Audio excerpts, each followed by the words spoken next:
Hello students and welcome to online tutor. Online tutor में आपका स्वागत है और यदि आप मेरे चैनल पे पहली बार आए हैं तो इसे सब्सक्राइब करना ना भूलें। तो अभी हम लोग क्लास 9 मैथ्स की चैप्टर 2 की एक्सरसाइज 2.2 का जो है क्वेश्चन नंबर 4 करने जा रहे हैं।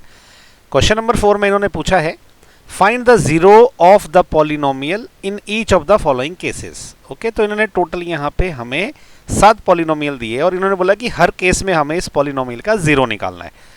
तो सबसे पहले आपको ये पता होना चाहिए, देखिए पॉलिनोमियल का जीरो क्या होता है। जहां पे जो पॉलिनोमियल है ना ये px, जहां पे इसकी वैल्यू जीरो हो जाती है तो वो उसका पॉलिनोमियल का जीरो होता है। तो अब क्योंकि इस px की वैल्यू समझो जीरो हो जाएगी तो हम क्या करेंगे, सामने वाली टर्म है ना इसको इक्वल टू जीरो कर देंगे और उसके बाद वहां इससे सॉल्व करके जो x की वैल्यू आएगी या जो भी वेरिएबल है वो वेरिएबल की जो भी वैल्यू आएगी तो वो क्या रहेगा, उस वैल्यू पे वो पॉलिनोमियल का जीरो रहेगा। ओके, तो वही वैल्यू रहेगी पॉलिनोमियल की जीरो। तो अभी देखिए एक एक करके सॉल्व करते हैं तो आपको समझेगा कि मैं एग्जैक्टली क्या बोलने जा रहा हूं। तो अभी इसका फर्स्ट पार्ट करते हैं। अभी देखिए फर्स्ट पार्ट में हमें क्या करना है कि px is equal to x plus 5 का जो है हमने जीरो निकालना है। ओके, तो हम ऐसा लिखेंगे सोल्यूशन में कि एट जीरो, जीरो पे क्या होता है, जो px है ना उसकी वैल्यू जीरो हो जाती है। तो इसका मतलब जब ये px की वैल्यू जीरो होगी मतलब ये this is px। Okay, px तो इसके बराबर है, तो इसका मतलब ये जो x प्लस 5 है ये इक्वल टू जीरो हो जाएगा। इसका मतलब x की वैल्यू क्या हो जाएगी, जब ये 5 वहां चला जाएगा, यहाँ पे प्लस का है तो वहां पे जाके ये माइनस का होने वाला है, तो x इज इक्वल टू -5 आ जाएगा।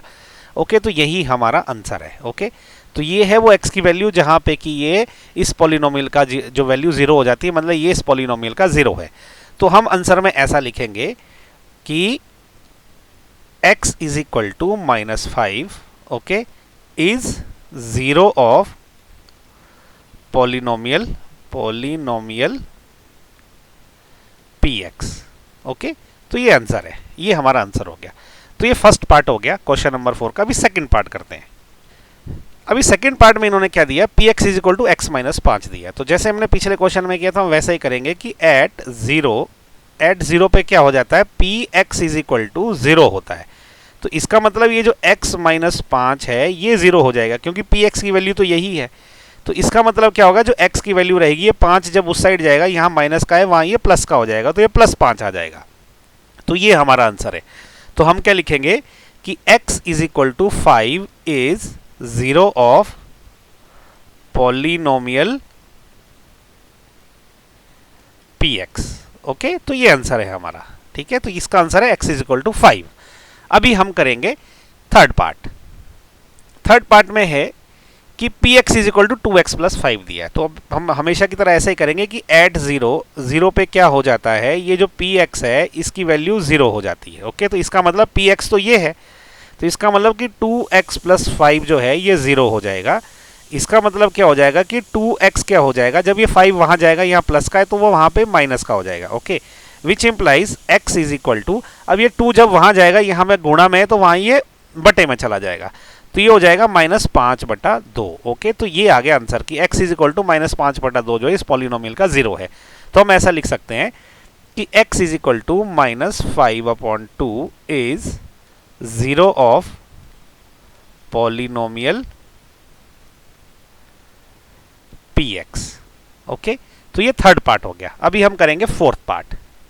तो उन्होंने फोर्थ पार्ट में क्या दे रखा है, px is equal to 3x minus 2 बोल के रखा है। तो हर बार जैसा हम करते हैं हम यहाँ भी वैसा ही करेंगे कि एट जीरो पे क्या होता है, px यानी कि जो पॉलिनोमियल है इसकी वैल्यू जीरो हो जाती है। तो इसका मतलब क्या है कि जब इसकी वैल्यू जीरो होती है मतलब इसकी वैल्यू भी जीरो हो जाएगी, तो मतलब 3x माइनस 2 ये जीरो के बराबर हो जाएगा। इसका मतलब क्या है कि 3x में यही रहने दूंगा, ये 2 को वहां ले जाऊंगा क्योंकि यहाँ माइनस का है तो वहां जाके ये प्लस का हो जाएगा। ओके, तो ये 2 हो गया। तो इसका मतलब क्या हो गया, x क्या हो जाएगा, 2 वहां पहले से, जब ये 3 उस तरफ जाएगा तो यहाँ पे ये गुणा का है तो वहां पे ये बटे में चला जाएगा, तो ये 2/2 ये 3 आ जाएगा, 3 यहाँ बटे में आ जाएगा तो 3 हो जाएगा। ओके, तो इसका मतलब x की वैल्यू कितनी आ गई, 2/3 आ गई। तो ये है आंसर। ओके, तो इसको हम कैसे लिखेंगे कि x is equal to 2/3 is zero of polynomial px। Okay, ये थोड़ी स्पेलिंग चेक कर लेना, गड़बड़ लिख दी मैंने। ओके, तो अभी इसका करते हैं हम लोग नेक्स्ट पार्ट। तो फिफ्थ पार्ट में इसने क्या बोला है कि px is equal to 3x। Okay, तो ये भी बड़ा सिंपल है कि एट 0, पी एक्स क्या हो जाता है, वो हो जाता है 0।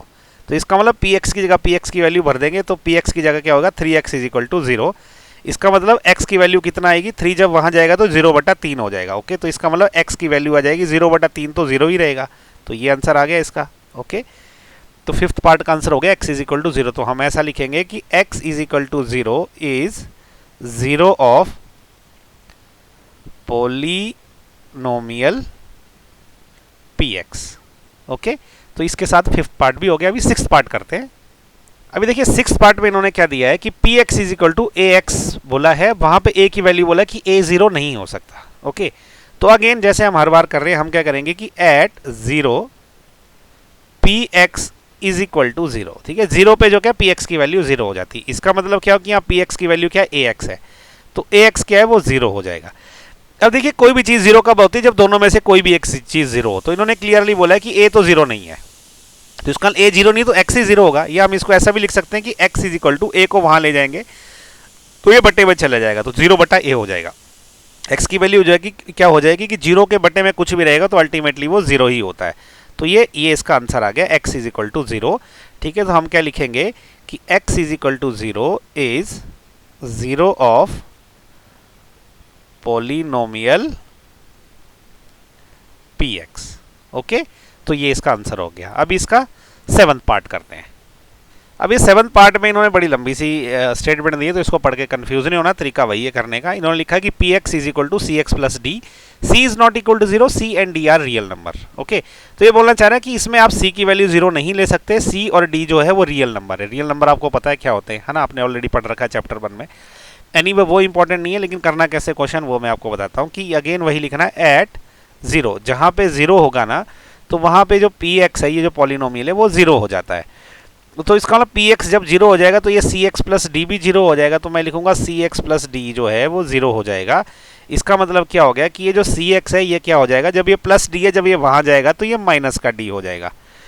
ओके, अभी x इज इक्वल टू, अब ये c यहाँ गुणा में है तो वहाँ ये d के बट्टे में चला जाएगा, तो ये हो जाएगा माइनस डी पहले से था, इसके बट्टे में c चला गया, तो x is equal to minus D by C जो है ये इसका आंसर हो गया। ओके, तो हम क्या लिखेंगे, हम लिखेंगे कि x is equal to minus d upon c is 0 of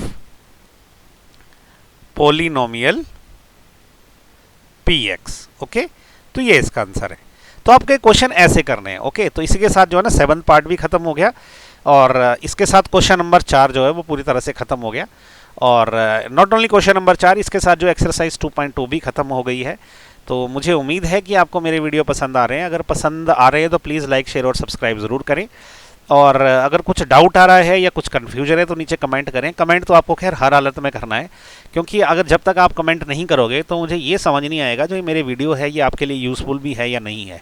ठीक है, तो कमेंट करके फीडबैक जरूर दें। पसंद आया तो भी लिखें, नहीं पसंद आया तो भी लिखें, कुछ कमी लग रही है तो भी लिखें, अगर अच्छा लगे तो भी लिखें। ठीक है, तो नीचे कमेंट करके मुझे फीडबैक प्लीज़ ज़रूर दें। Okay, so thank you so much for watching my video.